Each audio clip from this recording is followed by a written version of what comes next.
आ जाओ भाई अपन अब तत्व के इन यहां से पक्के पर्सन आएंगे। यहाँ कंपटीशन में बहुत ज्यादा पर्सन आते हैं, कंपटीशन छोड़ो 9 क्लास में तो 2-3 पर्सन पक्के हैं। धातु, अधातु, उपधातु में से अर्धवार्षिक में भी आएंगे, वार्षिक में भी आएंगे और बहुत अच्छा नॉलेज बढ़ जाएगा आपको। तो आज अपन ए नंबर क्या पढ़ रहे हैं, धातु। धातु को इंग्लिश में बोल देते हैं मेटल्स क्या होते हैं। तो देखो क्या हुआ, कुछ अपनी जो आवर्त सारणी होते हैं उसमें खूब सारे तत्व होते हैं, उनमें से कुछ तत्व ऐसे देखे गए जिनमें गुण सेम से पाए गए और वो गुण ऐसे थे तो उन गुणों को मिला के अपन ने बोल दिया जिन जिन में ये गुण पाए जाएंगे वो क्या कहलाएंगे, धातु। तो यहां से क्वेश्चन आएगा कि धातुओं के गुण क्या होते हैं, तो धातुओं की पहचान कैसे होगी। तो मैं लिख रहा हूं धातुओं के निम्न गुण होते हैं। ये पर्सन बड़ा आता है, अच्छा आता है, निम्न गुण होते हैं। तो पहला गुण लिख रहा हूं, ध्यान देना ध्यान से। धातुएं हैं वो चमकीली होती हैं, यानी बिल्कुल चमकती है, ये धूप वगैरह में देखे उन्हें चमकती है, जैसे कि सोना, चांदी, प्लेटिनम, ये तो अच्छी वाली चमकती हैं और इनकी तो रेट भी बहुत ही ज्यादा होती है। तो मैं क्या कहूंगा, धातुएं पहला गुण कैसी होती हैं भाई, चमकीली होती हैं। साथ साथ याद करते जाओ, धातुएं कैसी होती हैं, चमकीली होती हैं, पहली बात याद हो गई। अब ये लगभग कलर में कैसी दिखती होंगी, तो लगभग धातुएं हैं या तो चांदी की तरह सफेद दिखती हैं या सोने की तरह पीली दिखती हैं। तो ये भी गुण में डाल दिया इनके भाई, धातुएं हैं वो चांदी की तरह सफेद होती हैं या सोने की तरह पीली होती हैं। तो दूसरा गुण भी याद कर लो, धातुएं चांदी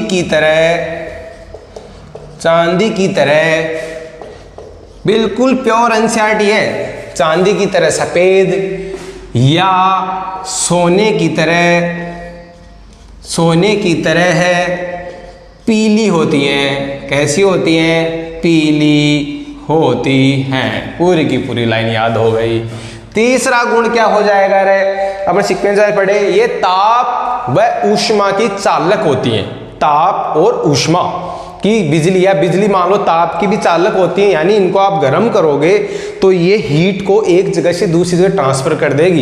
इसलिए खाना पकाने वाले सारे बर्तन अपन धातु के बनाते हैं, मेटल के बनाते हैं, जैसे कॉपर, एल्यूमिनियम, लोहा, ये सब धातुएं ही हैं, क्योंकि ये तापमान को एक जगह से दूसरी जगह ट्रांसफर करती है। जब आप चाय बनाते हो तो आप पेंदे को गर्म करते हो, लेकिन वो गर्म होता होता उसका हत्था भी गर्म हो जाता है। इसका मतलब ये तापमान को, ऊष्मा को एक जगह से दूसरी जगह भेज सकती हैं, तो उसकी चालक हो गई, यानी उसमें से जा सकता है।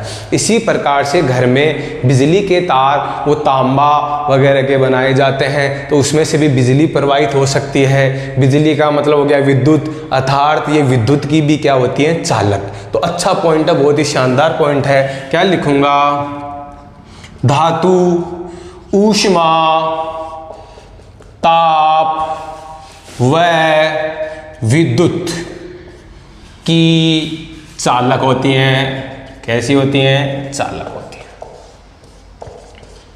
अच्छा प्रश्न है, तो धातु ऊष्मा ताप और विद्युत की कैसी होती हैं, चालक होती हैं। चौथा पॉइंट याद करवाता हूं। चौथा पॉइंट, धातु क्या होती है, बहुत ही डक्टिलिटी का गुण होता है। डक्टिलिटी समझो, इसका मतलब है कि यदि आप धातु को गर्म करके उसके तार बना सकते हो, उसके तार खींच सकते हो, अर्थात ये धातु बहुत तन्य गुण होता है। तन्य का मतलब इनको आप बहुत ही लंबी दूरी तक खींच सकते हो, टूटेगा नहीं।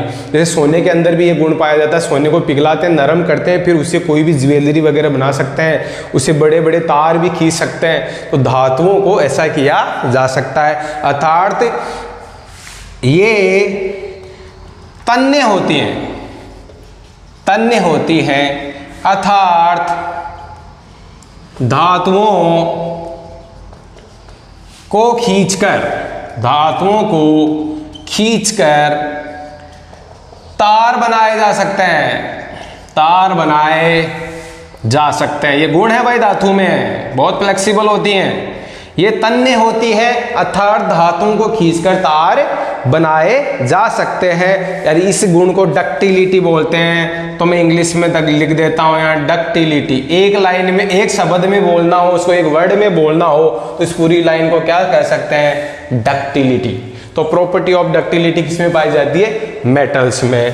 पांचवा आ जाओ, धातु को थोड़ा गर्म करो और पीट पीट के उसकी चादर वगैरह बनाई जा सकती है। जैसे लोहे को क्या करते हैं, लोहे को गर्म करते हैं, फिर उसे हजारों प्रकार के औजार वगैरह बनाए जा सकते हैं। अर्थात ये आघात वर्धनीय होती हैं। आघात हिंदी में पढ़ रहे हैं अपन, आघात का मतलब आप चोट करोगे, वर्धनीय का मतलब वो फैलती है। चोट करने से वो बिखरेगी नहीं, टूटेगी नहीं, उसको अलग अलग शेप में ढाला जा सकता है। अर्थात वो आघात वर्धनीय होती है, उस पर चोट करने से वो फैल सकती हैं, फैलती हैं, उसे अलग अलग प्रकार। तो क्या कर दूंगा, धातुएं आघात वर्धनीय होती हैं। ये वर्ड थोड़े से क्या हिंदी के हैं तो थोड़े से कभी कोई कॉम्प्लिकेटेड लग सकता है, लेकिन इतना बोलते हैं आघात वर्धनीय होती है। अर्थात इसका मतलब क्या है, अर्थात इनको पीटकर चादर बनाई जा सकती है। चादर मान लो, चादर बनाई जा सकती है। ये कितने गुण हो गए, 5।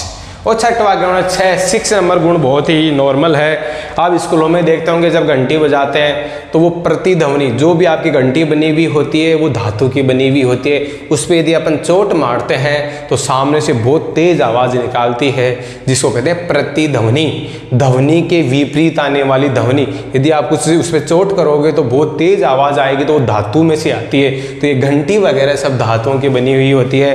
अर्थात धातुएं प्रतिध्वनि उत्पन्न करती है। तो 6 नंबर गुण क्या हो गया, धातुएं प्रतिध्वनि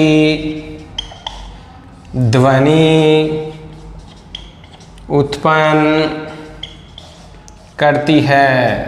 तो ये लीजिए पूरे के पूरे 6 गुण। एक भी एनसीईआरटी में ऐसा नहीं है जो इस नोट्स में नहीं आ सकता। आप किताब उठा के देख लेना, आपको जगह जगह लिखे मिलेंगे एनसीईआरटी में, लेकिन यहाँ आपको बोर्ड पे एक साथ मिलेगी। तो 6 के 6 गुण एक बार के लिए वापस देख लेते हैं भाई।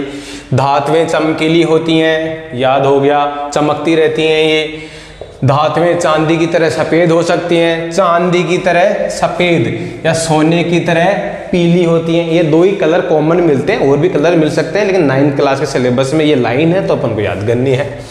धातु ऊष्मा की, ताप की और विद्युत की कैसी होती हैं, चालक होती हैं, यानी इनको एक जगह से दूसरी जगह स्थानांतरित कर सकती है।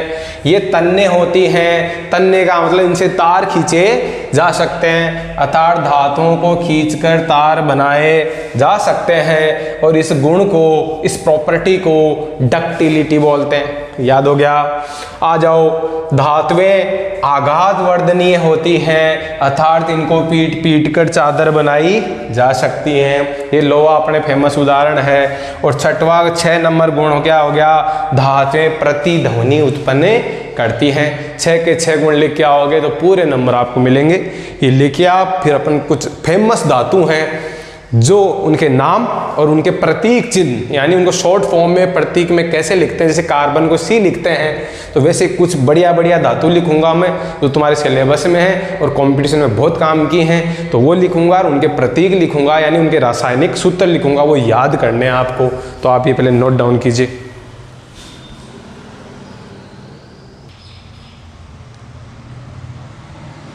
अब ये सबसे शानदार धातुओं के अंदर जो आपको याद करना है, बहुत ही इंपॉर्टेंट है। जब आपके धातुओं के उदाहरण आवे तो लगभग वैसे 2-3 उदाहरण पूछते हैं, लेकिन ये बहुत ज़्यादा काम आता है आपके आगे की क्लासेज में, और वैसे भी खूब कंपटीशन वगैरह में खूब काम आएगा।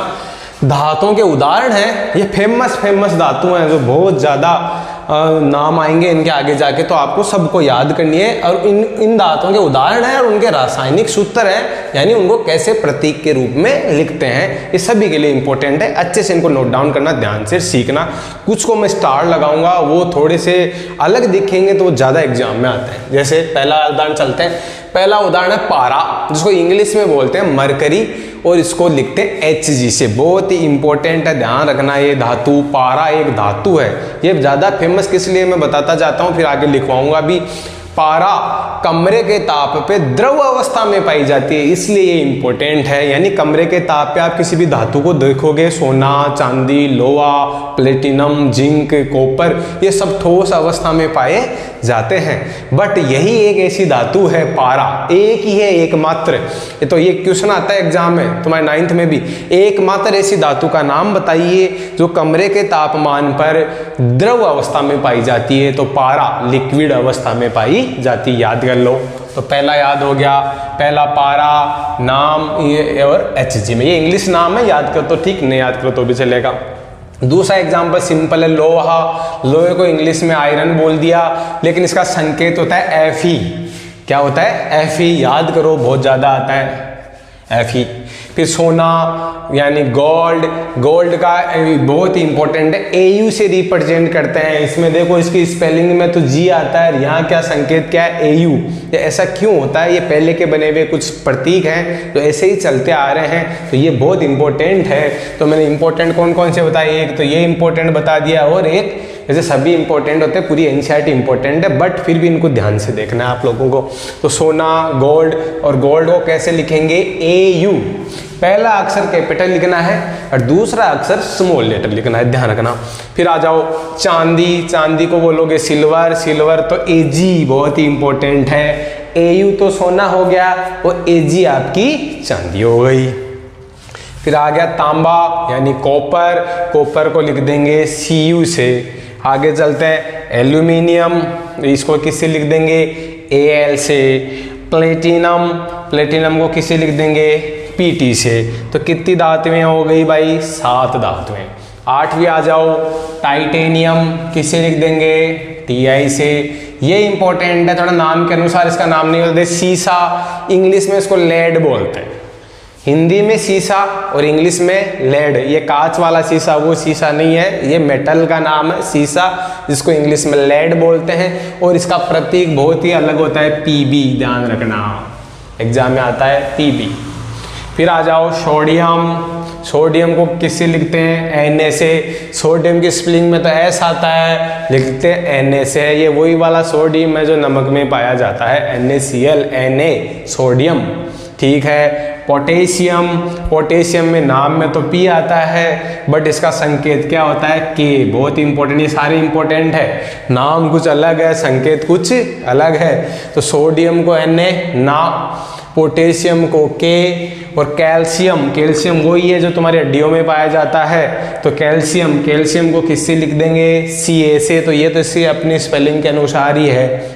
जिंक, जिंक को किससे लिखेंगे? Zn से। और सीजियम, सीजियम को किससे लिखेंगे? Cs से। तो ये कुछ तो अपनी स्पेलिंग में मैच खाते हैं लेकिन कुछ नहीं खाते हैं, तो इनको किसी भी ट्रिक वगैरह से याद मत किया करो, ज़्यादा ट्रिकों का इस्तेमाल नहीं करना चाहिए, क्योंकि ट्रिक के इस्तेमाल करने से दिमाग भ्रमित होता है। आप ओरिजिनल कंटेंट याद करें, ओरिजिनल कंटेंट ही आपको आगे लेके जाएगा। हर चीज़ का यदि आप ट्रिक बना लोगे तो बहुत ज़्यादा समस्या आएगी आपको याद करने में चीज़ें। तो अच्छे है, और इस कंटेंट को 2 या 3 बार अब कॉपी में लिखो, अपने आप याद हो जाएंगे। तो एक बार के लिए 14 उदाहरण दोबारा देख लो। पारा, लोहा, सोना, चांदी, तांबा, एल्यूमिनियम, प्लेटिनम, टाइटेनियम, सीसा, सोडियम, पोटेशियम, कैल्शियम, जिंक और सीजियम। 14 धातुओं के नाम मैंने बता दिए हैं, 14 धातुओं के इंग्लिश नेम भी मैंने बता दिए हैं, और 14 धातुओं के प्रतीक या रासायनिक सूत्र भी मैंने बता दिए हैं। बहुत काम की चीज़ है। अब अपन एक पारे की एक लाइन लिख लेते हैं कि पारा है वो एक धातु है तथा ये कमरे के तापमान पर द्रव अवस्था में पाई जाती है। तो ये लिखिए आप, फिर मैं मिटाता हूँ।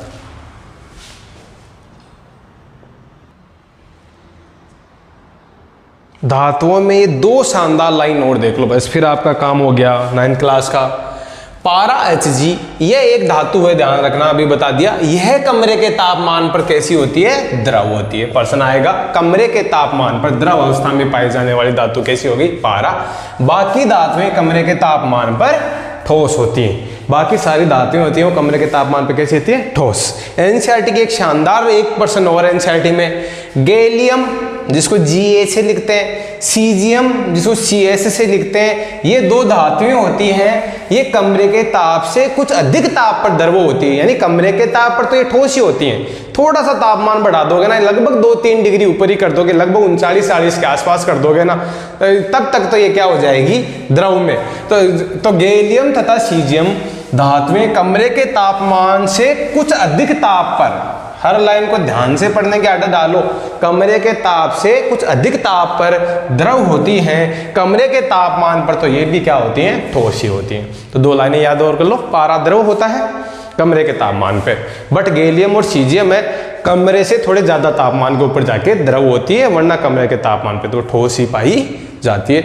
इस हिसाब से आपने आज तत्व यानी शुद्ध पदार्थों के अंदर तत्व पढ़ा, और तत्व के अंदर धातुओं के गुण पढ़े, बहुत इंपॉर्टेंट है, और धातुओं के उदाहरण पढ़े, 14 उदाहरण पढ़े, और 14 उदाहरणों के प्रतीक सीखे, फिर उनके 2-3 लाइनें और अच्छे से पढ़ लिया आपने। तो आज के लिए काफ़ी है, पाठ नंबर 1 है, इस वीडियो को ध्यान से देखें, अपने दोस्तों